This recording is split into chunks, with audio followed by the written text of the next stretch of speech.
Years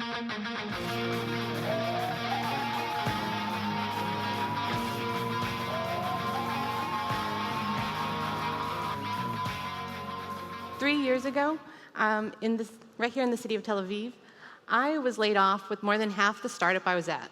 Now, at the time, I was a relatively new immigrant, no family in the country, and really very few connections. Not really a unique story here in Israel, but it's not a fun one, to say the least. Months into the job hunt, I came across a man by the name of Yoel Israel, who was showing how to use LinkedIn more effectively. Now, if you're like me, you probably think of LinkedIn as a boring professional platform for people in suits. Or, like I was at the time, one more place to throw up my resume in desperation. But what he taught me was that it completely changed how I viewed my career and my networking. One thing, I'm gonna go back over here to my notes. I went from having no connections to my last 2 jobs coming from LinkedIn, not because of an easy fill application, but rather because of the connections that I made. Now, I have connections to professionals all across the globe.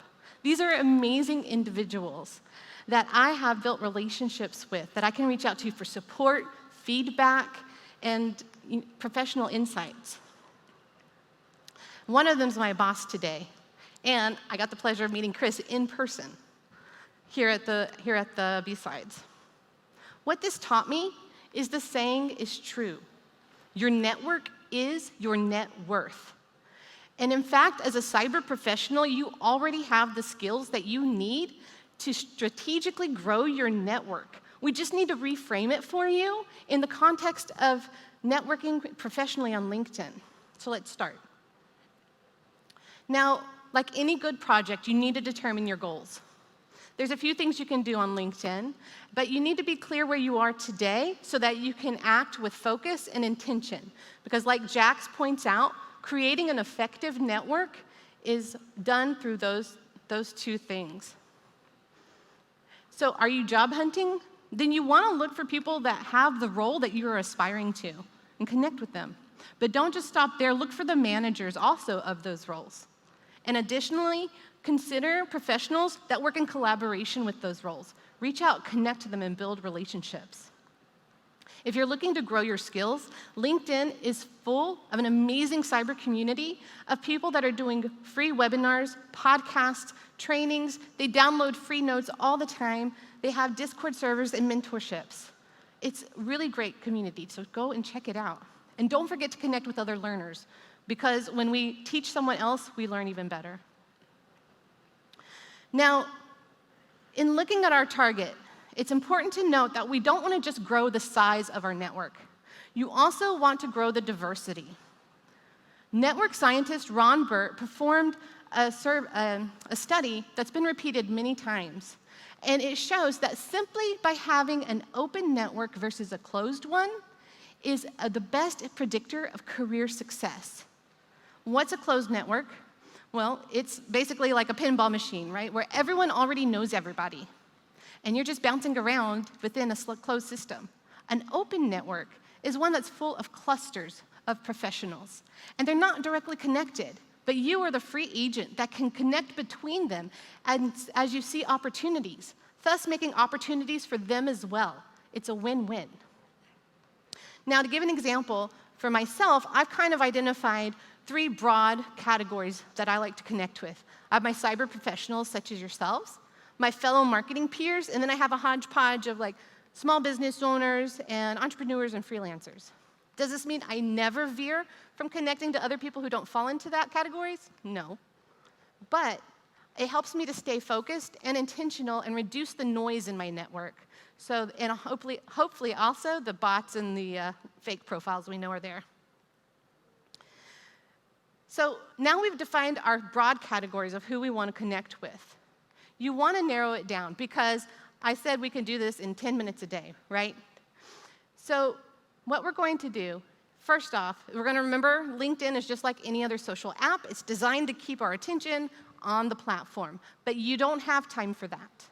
So how do we avoid the vortex of the scrolling feed? We're going to identify just 5 professionals inside our target audience, but not just any professionals. We want to look for professionals that I like to call the 5 MVPs, the big 3 and the little 2. Now, what is the big 3? The big 3 is going to be professionals that have a large following, approximately 10,000 or more. But they don't just have a lot of followers, they're also going to have, they're going to be actively posting. And they're going to be not just resharing content, but actually putting forth their own unique feedback, their own professional insights, their opinions. They're going to be thought leaders. But last, we're going to look at one more parameter for them to make the cut. They need to have an engaged audience. I don't mean they're just liking and clapping, but they're actually having comments and conversation. Because in total, what these professionals are going to be doing, they drive conversation, because it's a conversation that you can join. The small 2 is very similar, except they're just going to have a smaller audience. They might have a little bit lower engagement, but you're going to see consistency. So now that we've identified our 5 MVPs, it's time to work smart, not hard. We want to gain and maintain access. So basically, first connect. That's easy, usually. And then we want to engage them, but we want to keep it to 10 minutes because you're busy. So what we're going to do is my low-tech hack, or no-tech hack. Basically, you're going to open up the professional profiles for each of your 5 MVPs. You're going to scroll down to the activity section and then open up that view. Now, I know this isn't a secret to anybody who's done OSINT on LinkedIn, but for our purposes, we want to change the view.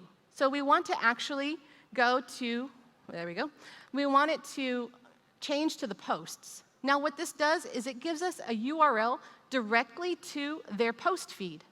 So I can bypass the scroll of the LinkedIn feed. I can go straight to each of my professionals and see what the latest conversation is that they've started. Then I'm just going to simply bookmark the URL, put it in a bookmarks folder, every day commit to 10 minutes a day, 5 days a week, for a month. And then, all you need to do then is evaluate and adjust. See what conversations open up, and see what new professionals may have come across your radar. Now, I called this talk Hacking LinkedIn Networking, but like most of the big hacks, it's a long game. After all, you're building relationships. It's important for me to stress here that LinkedIn is the tool. The people are not.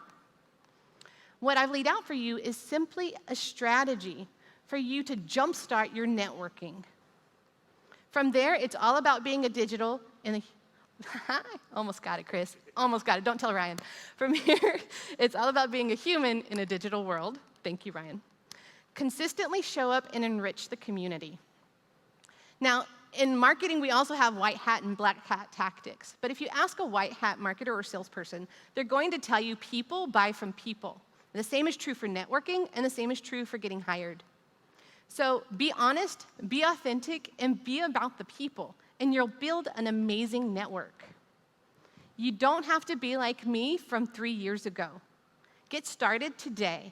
Change how you think and look at your skills to reevaluate and apply them to be strategic in your networking, to grow your network, and therefore grow your net worth.